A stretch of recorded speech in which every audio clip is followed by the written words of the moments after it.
بسم الله الرحمن الرحیم. محترم ورونو، د رسول اکرم صلی الله علیه و آله وسلم مبارک سیرت مرافیل کی د څخه مخکې د پیغمبر صلی الله علیه وسلم د سیرت څخه مخکې باید موږ لومړی د عربو موقعیت او قومونه وپیژنو چې رسول اکرم صلی الله علیه وسلم د کوم ځای څخه سرچینه اخی، د آبا او د اجداد څخه دا ټوله به موږ تاسو ته ووایو.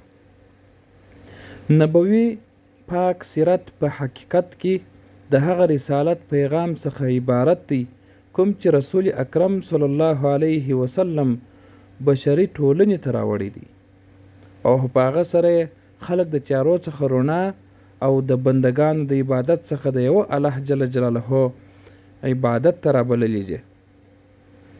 د دې سپېڅلي سیرت رښتونی او حقیقي سیرت تر هغې پورې په صحیح توګه نه څرګندېدی تر څو چې د دې رسالت نښې او اثار د هغه څخه مخکنیو شیانو او حالاتو سره نه وي پرتله سوي. نو د همدې کبله موږ د کتاب په لومړني فصل کې د عربو قومونه له اسلام څخه مخکې د هغوی راتګ او د هغوی بدلون او د هغوی وضعي حالات څخه خبرې کوو، په کومه چې محمد صلی الله علیه وسلم او صحابه کرام چې هغه د کوم ځای څخه وه، څوک وه، صحابه هم د دغه عربو څخه وه او پیغمبر علیه الصلاة والسلام سره څنګه یو ځای سوله. نو اوس لومړی راځو د عربو موقعیت. العرب په لغت کې دښتو، ډاګونو او هغه وچو مځکو ته ویل کیږي چې نه پکښې کې اوبه وي او نه بوټي. عربي جزیره او د دې سیمې اوسیدونکي د ډېرې پخوا زمانې راهیسې په دې نامه یادیږي. د دې جزیرې لویدیځ ته سره بحیره چې زموږ خلک سور سمندرګی ورته وایي او د سینا ټاپووزمه، ختیځ ته خلیج او د عراق جنوبي زیاتره برخې، جنوب ته عربي بحیره چې له بحر الهند څخه امتداد مومي او شمال ته شام او عراق، که څه هم هلته د پولو په هکله اختلاف وجود لري پروت دی. مساحت یې د 1,000,000 متره مربع او 1,300,000 میلي مربع ترمنځ اټکل شوی دی. دا جزیره د طبیعي جغرافیایي موقعیت د پلوه ډیره ارزښتناکه ده. چار چاپیره یې داسې پراخه او ارتې دښتې او ریګستانونه دي چې دې جزیرې ته د یوه داسې پخې کلا بڼه ورکړې ده چې پر دې باندې په اسانۍ سره تسلط او قبضه نسي لګول کېدای. او همدا وجه ده چې د دې سیمې خلک د ډېر پخوا زمانې راهیسې په خپلو ژوندونو او کارونو کې آزاد او خودمختاره دي. که دا دښتې او ریګستانونه نه وای نو بیا د عربو د وسه نه وه پوره چې د خپلو پولو څخه اخوا پرتو دوو لوی امپراتوریو حملې او یرغلونو په شا وتنبوي او یا د هغوی د تسلط څخه آزاد پاتې سي.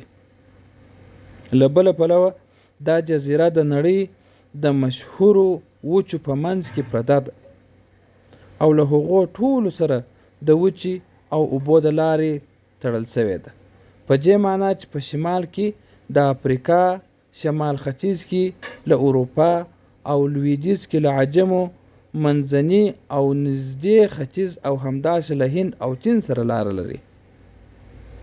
همداراز د اوبو د لارې له دې ټولو وچو څخه کښتۍ او بحري جهازونه سیده د جزیرې بندرګاه ته راتلای سي. او د همدې جغرافیایي موقعیت له برکته د عربي جزیرې شمالي او جنوبي برخو په تیره زمانه کې د مختلفو ولسونو لپاره د ورکړې او راکړې، تجارت، فرهنګ، دیانت، هنر، فند او علم د یو لوی مرکز حیثیت درلودی. عربي قومونه. تاریخ پوهان عربي قومونه د عربو د اصل او نسل په اساس په دریو برخو باندې ویشي. اول البائده له منځه تللي عربان. دا هغه پخواني عربان دي چې په هکله یې پوره تاریخي معلومات په لاس نه دي راغلی، او دا لکه د عاد، ثمود، تسم، جدیس، عملاق، امیم، جرهم، حضر، وبار، عبیل، جاسم، حضرموت او نور قومونه. دویم عربه عربان چې فقها ورته عرب العربا وایي. دوی د یشجب بن یعرب بن کحتان اولاده ده او د کحتانی عربان ورته ویل کیږي. دریم مستعرب عربان، دوی د اسماعیل علیه السلام اولاده ده او عدنانی عربان بلل کیږي. د عرب العربانو کحتان پشه اصلي ځای یمن دی. د سبع بن یشجب بن یعرب بن کحتان د اولادې څخه زیاتې قبیلې لري، خو دوی قبیلې یې حمیر بن سبا او کهلان بن سبا ډېرې مشهورې دي او نور 11 دومره شهرت نه لري. او دغه عربان د سبا له اولادې څخه پرته نور قبیلې نه لري. الف حمیر بن سبا چې مشهوري کورنۍ دا دي: اول قزاعه او د هغه څخه بهرا، بلیون، القین، کلب، عذره او وبره منځته راغلي دي. دویم الکاسک، دا د بنو زید بن وائله بن حمیر کورنۍ ده او د زید لقب سکاسک و او دوی د کنده لسکاسک نه بیل قوم دی.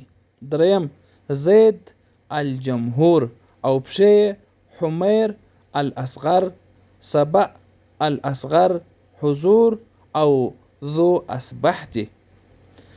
کلان بن سبح مشهوری کورنۍ دا دي: همدان، الهان، اشعر، طی او مذحج. له مزحج څخه عنس او نخع او لخم. له لخم څخه کنده او له کنده څخه بنو معاویه، سکون او سکاسک او جزام عامله، خولان، معافر او انمار. او له انمار څخه خشعم او بجیله او د بجیله څخه احمس او الازد. او له الازد څخه اوس، خزرج، خزاعه او د جبنه اولاده چې د شام پاچایان و او آلی غسان شهرت لري. د کهلان کورنۍ پخوا یمن څخه وتلې او د جزیرې په مختلفو برخو کې خپرې سوې ده. زیاتره د عرم سیلام نه مخکې هغه وخت د یمن څخه ووتله کله چې رومیان مصر او شام ونیوه او د یمن په تجارتي بهیرې لارو یې هم قبضه ولګوله. د وچې لارې هم ګډې وډې کړلې. د دې ترڅنګ د کهلان او حمیر کورنۍ خپل منځنۍ جګړه او مقابلې هم د دې سبب سولې چې کهلان وطن پریږدي او د حمیر قبیله په خپل ځای پاتې سي. د کهلان قبیلې مهاجرین په 4 برخو باندې ویشلی سو. اول ازد، دوی د خپل مشر عمران بن عمر مزیقبا په امر خپل وطن پریښوی. لومړی په یمن کې دننه د یو ځای څخه بل ځای ته تلل راتلل د حالاتو د معلومولو په خاطر یې د څار ګروپونه استول، ترڅو په پای کې د شمال په لور ولاړل او د مختلفې کورنۍ په مختلفو سیمو کې میشتې سوې چې تفصیل یې داسې دی: ثعلبه بن عمر په حجاز کې د ثعلبیه او ذیلقار ترمنځ واړول او کله چې اولادونه لوی سول او شمیره یې ډیره سوله نو مدینې ته ننوتی. هلته بار سو او همالته میشت سو. اوس او خزرج او د حارثه بن ثعلبه اولاده د همدې ثعلبه قبیلې څخه دي. حارثه بن عمر خزاعه او اولاده یې په زهران کې ځای پر ځای سول. وروسته په مکه حمله وکړل او د مکې اصلي اوسیدونکي جرهمیان یې له مکې څخه ویستل او دوی پکښ کې میشت سول. عمران بن عمر او اولاده یې عمان ته ولاړل. هم دوی د عمان ایزیدیان دي. د نصر بن ایزید کورنۍ په تهامه ځای کې میشت سوه او دوی ته ایزید شنوعه وایي. جفنه بن عمر او اولاده یې شام ته ورسېدل او همالته میشت سول. د جفنه په شام کې د غساسنه پاچیانو پلار و. دوی ته غساسنه ځکه ویل کیږي چې مخکې له دې څخه چې شام ته ولاړ سي په حجاز کې د غسان په نامه مشهورې چینې تر خوا اړولې وې. هغه مشهوره چینه وه هلته دوی ورته واړول، ورته میشت سول او همدې چینې ته د نسبت په اساس غساسنه وبلل سول. دوهم لخم او جزام. دوی د ختیځ او شمال په لوري ولاړل او د لخم له کورنۍ څخه یو هم په حیره کې د مناظره پاچیانو پلار نصر بن ربیعه و او دریم بنوطی. د ایزید کورنۍ د وتلو وروسته بنوطی د شمال په لور وخوځېدل تر څو د اجا او سلمی نومي غرونو ترمنځ ځای پر ځای سي چې وروسته دا دواړه غرونه د تی غرونو په نامه مشهوره سول. څلورم کنده. دوی لومړی بحرین ته ولاړل خو وروسته مجبور سول چې حضرموت ته ولاړ سي. هلته هم ګزاره ونه سوله. نجد ته ولاړل او هلته لوی حکومت جوړ کړ خو هم ډیر ژر له منځه ولاړل دا حکومت. د حمیر یوه قبیله کزاعه هم له یمن څخه ووتل او د عراق د سرحدي برخو په السماوه نومي کلي کې میشته سوه. خو په دې کې اختلاف سته چې کزایه له حمیر څخه وه او که د مستعرب عرباو څخه. اوس راځو مستعرب عربا. د مستعرب عربانو نیکه حضرت ابراهیم علیه السلام اصلا د عراق د آر نومي ښار اوسیدونکی و. آر د فرات سیند په لویدیځه کې پروت دی، د کوپې سره نږدې دی. په اوس وخت کې د ځمکې کیندنې او څېړنې وروسته د نوموړي ښارګوټي او د ابراهیم علیه السلام د کورنۍ او د دوی د ټولنیزې او دیني وضعې په هکله زیات معلومات په لاس راغلي دي. څرګنده ده چې حضرت ابراهیم علیه السلام د عراق د آر نومي ځای څخه حاران یا حران او له هغه ځای څخه فلسطین ته تللی و او همدغه ځای د خپل دعوت لپاره مرکز ټاکلی و. په دې ملک دننه او بهر یې ډیر سفرونه کړي دي. یو ځل مصر ته تللی و. هلته چې د وخت فرعون د فریب او مکر سره مخ شوی و. فرعون غوښتل چې د ابراهیم علیه السلام ښځې حضرت ساره ته ضرر ورسوي خو الله تعالی جل جلاله د هغه دا چل ول ناکامه کړي. فرعون په دې پوه سو چې ساره د خپل خدای جل جلاله سره څومره نږدې او ټینګې اړیکې لري. همهغه و چې خپل لور هاجره یې ساره ته د خادمې او نوکرې په صفت باندې ورکړله او بیا ساره هغه هاجره ابراهیم علیه السلام ته په نکاح ورکړه. ابراهیم علیه السلام بیرته فلسطین ته راستون سو او هلته الله تعالی جل جلاله د هاجرې بیبي څخه زوی ورکړي. دغه وخت د ساره سره څه ضد پیدا سو او ابراهیم علیه السلام یې دې ته اړ ایستی چې هاجره او کوچنی زوی اسماعیل علیه السلام د دې ځای څخه وباسي. نو ابراهیم علیه السلام هغوی دواړه د ځان سره بوتلل او د بیت الله شریف سره خوا کې تر هغه لوی ونې لاندې ځای پر ځای کړله چې په هغه کې لا اوچت شانته ځای چې شاوخوا یې د سیلاب اوبو وهلی و او ولاړ و دا ځای. هغه وخت په مکه مکرمه هیڅ نه وه او په دغه ځای کې هم هیڅوک نه اوسېدل، نه اوبه وې نه واښه وه. پراخه دشت غر دی. ابراهیم علیه السلام هاجره او اسماعیل علیه السلام ته لا څه اوبه او یو کمه اندازه خواړه خرما پرېښوله او خپله بیرته فلسطین ته ستون سو. څو ورځې لا نه وې تېرې سوي چې د دوی د څښاک اوبو خواړه خلاص وله. په همدې وخت کې د الله تعالی جل جلاله په فضل او کرم سره د زمزم چینه راوخوټېدل او په دې ترتیب سره رحیم الله جل جلاله د دوی د څښاک او خوراک تدبیر وکړي. دا کیسه اوږده او مشهوره ده. وروسته د یمانیه قبیلې خلک دوهم جرهمیان راغلل او د اسماعیل علیه السلام د مور په اجازه په مکه کې میشت شول. ویل کېږي هغه د دې څخه مخکې د مکې په شاوخوا کې اوسېدله. د بخاري شریف د روایت څخه دا په ډاګه کېږي چې یمانیان د اسماعیل علیه السلام څخه وروسته خو مخکې له دې چې هغه ځوان سي په مکه کې میشت سوي وه. په داسې حال کې چې د دې څخه وړاندې به هم هغوی په دې دره باندې تېرېدل. دا دره د هغوی لار وه. ابراهیم علیه السلام به کله کله د اسماعیل علیه السلام او حضرت هاجرې د لیدو په خاطر مکې ته تشریف وروړي. خو دا نه ده معلومه چې څو ځله مکې ته تللی دی. تاریخي مصادرو مکې ته د ابراهیم علیه السلام یوازې 4 سفرونه ذکر کړي دي.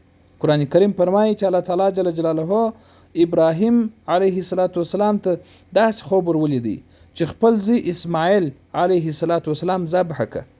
نو هغه هم د الله تعالی جل جلاله د دې امر د تعمیل لپاره اقدام وکړي. فلما اسلم وتله للجبین وناديناه أي يا إبراهيم قد صدقت الرؤيا إنا كذلك نجزي المحسنين إن هذا لهو البلاء المبين وفديناه بذبح عظيم. د سورة صافات د 103 څخه 3 آیات. او کله چې غږ وکړي چې دواړه حکم د الله تعالی جل جلاله ته او وایه چاوه دغه اسماعیل علیه السلام پر رسته اړخ باندې د او غږ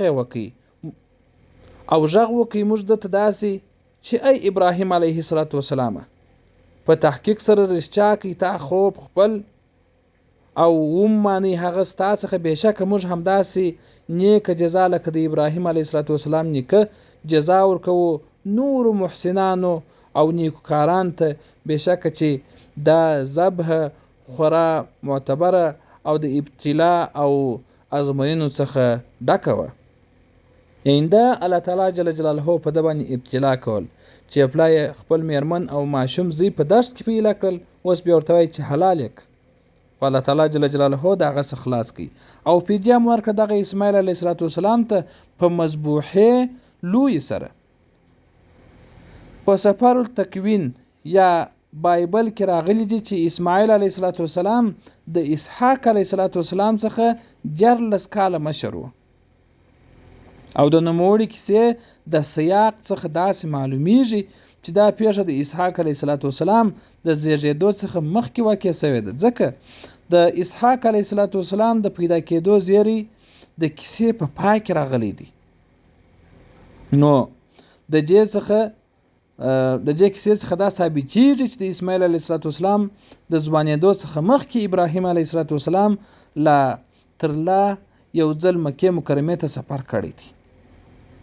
او د پاتې 3 نورو سفرونو تفصیلات بخاري شریف د ابن عباس رضی الله تعالی عنه په روایت سره را نقل کړي دي چې لنډیز یې داسې دی: کله چې اسماعیل علیه السلام ځوان سو او له جرهمیانو څخه عربي ژبه زده کړله، د جرهمیانو مینه ورسره پیدا سوله، نو یوه ښځه یې دته په نکاح ورکړله. دغه وخت یې مور حضرت هاجره وفات سول. په همدې وخت کې حضرت ابراهیم علیه السلام هم د دوی د احوال او لیدو په خاطر مکې ته راغی. اسماعیل علیه السلام یې ونه موند، پیدا نه کړي. له ښځې څخه د ده او د ژوند د حال احوال په هکله پوښتنه وکړل. ښځې له ژوند څخه ډېر ګیلې او شکونه راوپارول چې د ژوند څخه راضي نه یو پلانه ده وبستانه ده. نو ابراهیم علیه السلام ورته وویل کله چې اسماعیل علیه السلام راغلی ورته ووایه چې دروازې ته چې بدلوالی ورک دروازه چې بدله ک. اسماعیل علیه السلام چې راغی د پلار په مقصد باندې پوه سو، نو خپل دا ښځه طلاق کړله او د جرهم قبیلې د مشر مزاز بن عمر د لور سره واده وکړي. د اسماعیل علیه السلام د دوهم واده څخه وروسته ابراهیم علیه السلام یو ځل بیا مکې مکرمې ته راغلی، خو دا ځل یې هم خپل زوی ونه لیدی. د ښځې څخه د حال او احوال پوښتنه وکړله. هغې د الله تعالی جل جلاله حمد او ثنا وویل او په خپل ژوند یې شکر ویستی چې د ژوند څخه راضي یو الحمدلله. نو ابراهیم علیه السلام ورته وویل اسماعیل علیه السلام ته ووایه چې د خپلې دروازې ته ښه ټینګوالی ورک، ټینګه یې وسات او په خپله بیرته فلسطین ته ستون سو. دریم ځل چې کله ابراهیم علیه السلام مکې ته راغلی، اسماعیل علیه السلام زمزم اوبو ته نږدې تر یوې لویې ونې لاندې غشي جوړوله. کله چې خپل پلار ولیدی ور ولاړ سو، یو له بل سره د مینې محبت څرګندونه وکړله. د دوی دا لیدنه د ډېرې مودې جدایي څخه وروسته سوې ده. ډېره ګرانه ده چې دومره اوږده موده چې د ابراهیم علیه السلام په شان مشر مهربان او مشفق پلار د خپل زوی د جدایي وزغمي، او یا چې د اسماعیل علیه السلام په شان نیک صالح او مطیع زوی د خپل پلار څخه بیل او جلا واوسیږي. همدا ځل دوی دواړو علیهم السلام کعبه شریفه جوړه کړل او ابراهیم علیه السلام د الله تعالی جل جلاله په امر خلکو ته د حج کولو بلنه او دعوت ورکړي. الله تعالی جل جلاله اسماعیل علیه السلام ته د مواز له لور څخه 12 زامن ورکړل چې نومونه یې دا دي: نابت یا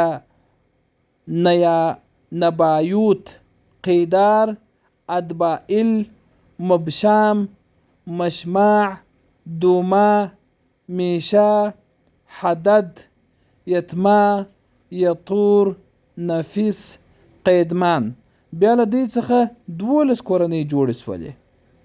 یو څه موده ټوله په مکه کې اوسېدله او د یمن په شان او مصر ترمنځ تجارت کاوه. بیا وروسته دا کورنۍ په ټوله عربي جزیره او حتی چې د جزیرې څخه اخوا هم خپرې سوې. د دې معلومات څخه علاوه د قیدار او نابت د اولادې پرته د نورو په هکله څه نور معلومات په لاس کې نسته. انباتی او تمدن د حجاز په شمال کې ډیر پرمختګ وکړي. هغوی هلته یو پیاوړی حکومت جوړ کړي. بطرا د دوی پایتخت، هیڅ چا هم مقابله نسوای کولی تر څو رومیان راغلل او هغوی له منځه یوړل. سلیمان ندوي د ډیر بحث او څېړنې وروسته وایي چې د الغسان پاچیان او انصار اوس او خزرج د القحطان د اولادې څخه نه وه، بلکې هغوی د نابت بن اسماعیل علیه السلام د اولادې څخه وه. د قیدار بن اسماعیل علیه السلام اولاده په مکه کې پاتې سول تر څو عدنان او ورپسې یې زوی معد پیدا سول او د عدناني عربو د نسب سلسله تر همدې ځایه پورې په صحیح توګه باندې محفوظه ده. عدنان د رسول اکرم صلی الله علیه و آله وسلم یو 20م نیکه دی. په یو حدیث شریف کې راځي کله به چې رسول اکرم صلی الله علیه وسلم د خپل نسب شجره ویله، نو چې عدنان ته به ورسېدی توقف به یې وکړي او نور نومونه به یې نه یادوله. ویل به کذب النصابون، شجره ویونکي دروغ ویلي دي. یو شمېر عالمان د عدنان پورته هم د رسول الله صلی الله علیه وسلم د نسب د شجرې ویل روا بولي، ځکه هغوی په دې هکله دا مخکې یاد شوی حدیث ضعیف بولي. دوی وایي چې د عدنان او ابراهیم علیه السلام ترمنځ 40 پلرونه چیر شوي دي. ویل کېږي چې معد یو زوی درلودی چې نزار نومېدی. د نزار 4 زامن پیدا سوله چې د هغه څخه د ایاد، انمار، ربیعه او مغدر 4 لوی کورنۍ جوړې سوې. خو ربیعه او مغدر ډیر لوی او د زیاتو پښو درلودونکي کورنۍ دي. د ربیعه کورنۍ پښې دا دي: اسد بن ربیعه، عنزه، عبد قیس، د وائل 2 زامن بکر، تغلب، حنیفه او نور. مضر قبیله په 2 لویو کورنیو قیس عیلان بن مغدر او الیاس بن مغدر باندې ویشل شوې ده. بیا له قیس عیلان څخه بنو سلیم، بنو حوازن، بنو عطفان او د عطفان عبس، زبیان، اشجع او غنی بن عصر او له الیاس بن مغدر څخه تمیم بن مروه، حزیل بن مدرکه، بنو اسد، بنو خزیمه او د کنانه بن خزیمه کورنۍ او له کنانه څخه د قریشو قبیله چې د فهر بن مالک بن نضر بن کنانه د اولادې څخه دي جوړه شوې ده. بیا قریش په مختلفو کورنۍ ویشل شوي دي چې مشهور یې د جمح، سهم او عادي، مخزوم، تیم، زهره او د قسی بن کلاب کورنۍ 3 واړه پښې یعنی عبدالدار بن قسی، اسد بن عبد عیزا بن قسی او عبد مناف بن قسی کورنۍ دي. د عبد مناف کورنۍ 4 پښې لري چې عبد شمس، نوفل، المطلب او هاشم نومیږي او د همدې هاشم د کورنۍ څخه الله تعالی جل جلاله خپل رسول حضرت محمد صلی الله علیه و آله وسلم بن عبد الله بن عبد المطلب بن هاشم د رسالت لپاره غوره کړی دی. رسول اکرم صلی الله علیه و آله وسلم فرمایلی دی: ان الله اصطفى من ولد ابراهیم اسماعیل، واصطفى من ولد اسماعیل کنانه، واصطفى من بني کنانه قریش، واصطفى من قریش بني هاشم، واصطفاني من بني هاشم. رواه مسلم عن وائل بن اسقع باب فضل نسب النبي صلی الله علیه وسلم. الله تعالی جل جلاله د ابراهیم علیه السلام د اولادې څخه اسماعیل علیه السلام پیدا کړي او د اسماعیل علیه السلام د اولادې څخه کنانه او له بني کنانه څخه قریش او له قریش څخه بني هاشم او د بني هاشم څخه زغره کړیم.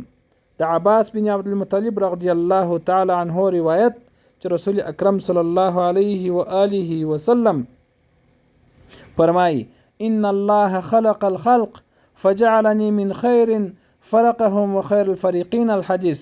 و الله تعالی جل جلاله مخلوق پیدا کی نو زه په لټول څخه غوره فریقه او ډله کې وګرځولم او بیا د هغوی په دغه غوره ډلو کې هم د هغو ډیر غوره او بهترینو ډلو څخه وګرځولم. دا د الله تعالی جل جلاله پیرزوینو پیغمبر علیه السلام باندې د دې حدیث روایت هم مسلم کړی دی.